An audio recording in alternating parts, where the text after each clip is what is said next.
আল্লাহর কাছে সবচেয়ে প্রিয় আমল, আল্লাহর কাছে সবচেয়ে পছন্দনীয় কাজ, সবচেয়ে আল্লাহর ভালোবাসার কাজ বান্দার, সেই কাজ, যেই ভালো কাজ, যেই ইবাদত, যে আমল বান্দা নিয়মিত করে, পরিমাণে সেটা অল্প হলেও হোক, পরিমাণে অল্প কিন্তু করে নিয়মিত, আল্লাহর কাছে আমলটা বেশি প্রিয়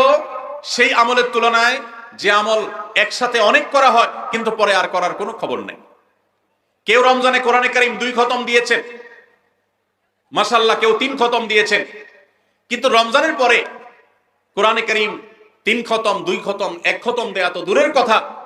পরবর্তী রমজান পর্যন্ত আর কোরআনটা ছুঁয়ে দেখা হয় না, খুলে পড়া হয় না, তেলাওয়াত করা হয় না, 1 পৃষ্ঠা পড়ার সুযোগ হয় না। তাহলে এই 3 খতম 2 খতমের চাইতে রমজানে কেউ যদি 1 খতম কোরআন দেন অথবা তার চাইতে কমও কোরআন তেলাওয়াত করেন, কিন্তু রমজানের পরে সেই কোরআন